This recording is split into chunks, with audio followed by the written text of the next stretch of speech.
I used to think success meant working really, really hard, and then cancer happened, and now I want my time back.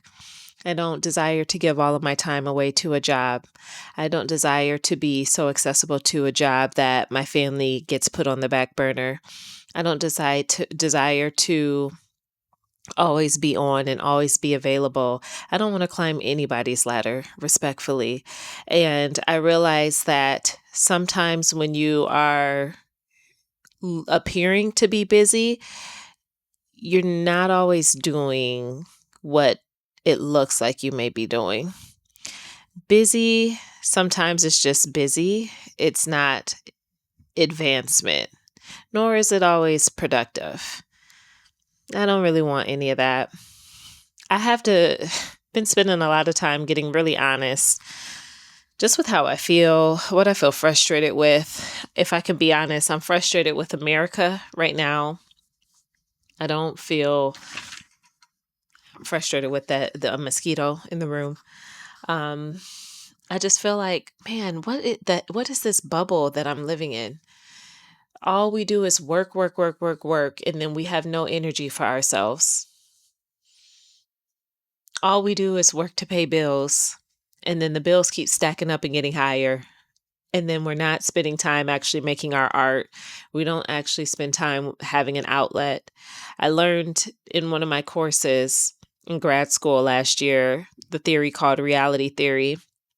And a part of that theory was inclusive of certain parts of us as humans that we need to thrive, and play and fun are a part of those parts. Those are usually the first things to go when people have to throw out something out the window, when they have to cut expenses, when they don't have enough time because all they're doing is working. I don't want a life like that. And I don't want to have to design my life around my job. My job needs to be designed around my life. I don't even know if I really want a job.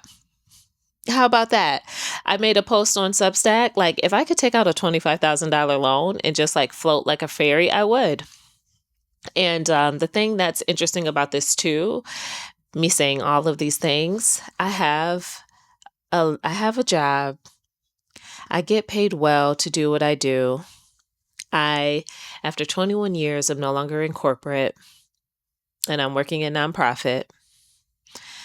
Yet I still feel like there's something missing.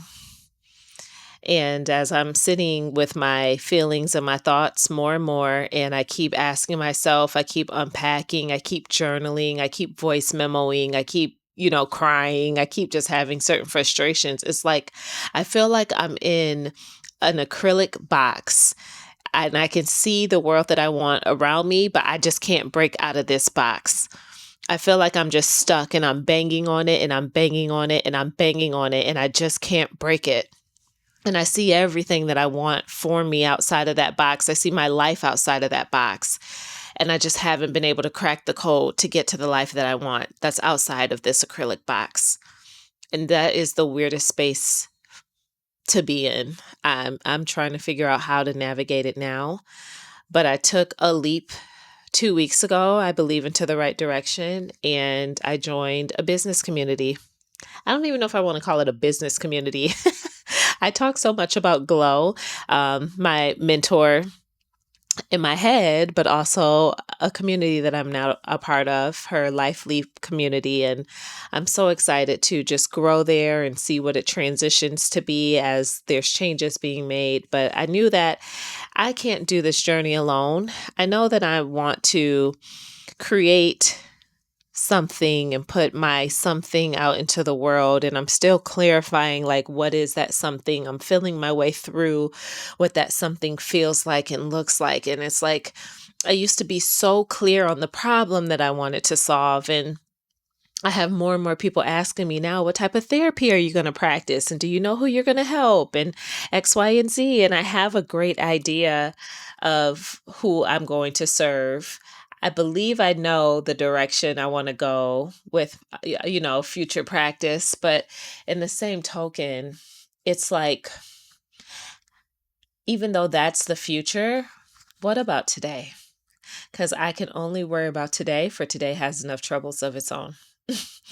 um, I want my life to be so different in the next 6 months. What is required for it to be different? And when I say different, it just means honest and true. It could be me taking out a $25,000 loan and taking a leap on myself. It could be me still where I am, you know, today with my job, with my commute, with my living situation. It could be me up and moving, joining the Peace Corps and headed out the country. It could be me in a different state. I quite literally don't know. And even though I don't know, I am wide open. I am open to the curiosity and the possibility of whatever God has for me and whatever is next. But I do know that the time right now to get clear and clarity is so sacred. And a lot of clarity comes through movement. So I'm moving. I'm taking steps, I'm making strides so I can get closer to what feels like the thing that I need to be doing. And I'm starting with a lot of play. I am creating my hobby for the month of May. I'm picking one and I'm sticking to one hobby for the next 30 days. That's an outlet.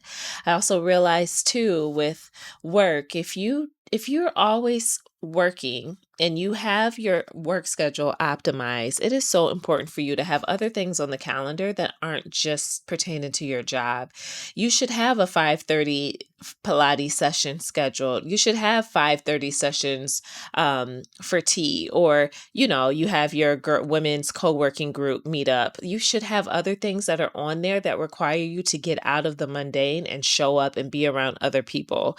There's just something about community, and I know the studies show the beauty of community when we are partnered together for accountability, for integrity, for someone else seeing your dream and hearing your dream and being able to check in and say, "Hey, Renee, how are you doing with that? I know you're trying to launch that group. How's it going?" And X, Y, and Z. Or I know you're studying this. Like, how's that going? And it's just so beautiful when you can bounce ideas off of other people and have a space that just feels sacred and intimate, because the world in our head is, I mean, it's like spaghetti. It's just all these noodles meshed up. But when you get that out of your head and you can put it into words and put it like make it available for a thought to be received, you never know the beauty that can come from that by way of community and someone else being able to pour into you or give you their 2 cents. So yeah, I mean, I guess you can say that I am still figuring it out and I'm figuring it out in real time. It feels a little funny to say, like, yeah, I have a job and I'm grateful to have a job, right? Because there's a lot going on right now. And I'm not foreign to the layoffs. I've gone through that before. And I remember how embarrassed I felt when I went through that. I remember I was devastated. I really loved that job. It worked so well for me and my life. And it just felt really good. So now, I'm me even still feeling the way that I feel today. It's just showing me that there's just so much more that's still available for me. And there's so much more that I'm still aspiring to have, to do, to be able to see on this side. My dad likes to say to me, he was like, "I know you're going to do it big. I know you're going to do it big." And guess what? Big may be just launching the book and sharing it with family. Big may be, it may be the world never fully knowing my name, but the people that need to know it know it. Big may be just walking across that stage as a grad student. Big can feel different now because my ambitions aren't as high as they used to be. I thought I was going to take over the world. You couldn't tell me.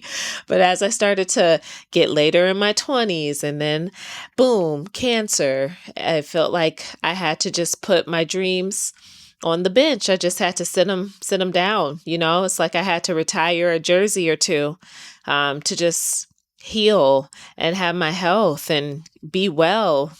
So now that I think some of my frustration comes from feeling like, girl, you got this second chance and you're still not using it. Be true to you. What do you got to do to be true to you? What do you need to release from conditioning and thoughts and expectations that you've been carrying for such a long time? Where do you have to give yourself permission in the pivot, permission in the change? The one true thing that feels so aligned is my next step with grad school. It is finishing up in my degree in my field.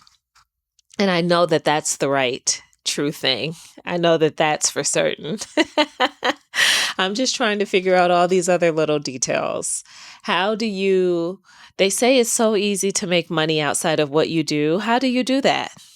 How do you really do that? Where do you start with that? If you're someone that started and you have an answer, share it in the comments, because something tells me in my soul, I cannot be the only one that's feeling like this today. I can't be the only one that's thinking this thought. I can't be the only one that's trying to figure that part out. And when you are someone where you feel or even quite know that you are a strong intellectual human being, you're like, why can't I figure this out? Why doesn't it make sense? And because I'm so gung-ho about always making the right decision or doing what really feels right, I'm so intentional about that. Sometimes that can be a gift and a curse. And I want to release myself from all of that. I want to just let myself flow. I want to trust myself to create and be and just see how it all unfolds at the end of the day. Because this one little life that we have to live, this one little life is truly just a vapor. Yeah. Cancer didn't just scare me. It changed what success meant to me. I don't view it the same anymore. I stopped waiting for people to give me their applause, for people to pat me on the back, for people to tell me like, oh girl, you're doing a good job. I just started wanting my time back. And I'm doing anything that I can to get my time back. Yeah. All right, family. Until the next video, take care. We'll talk soon.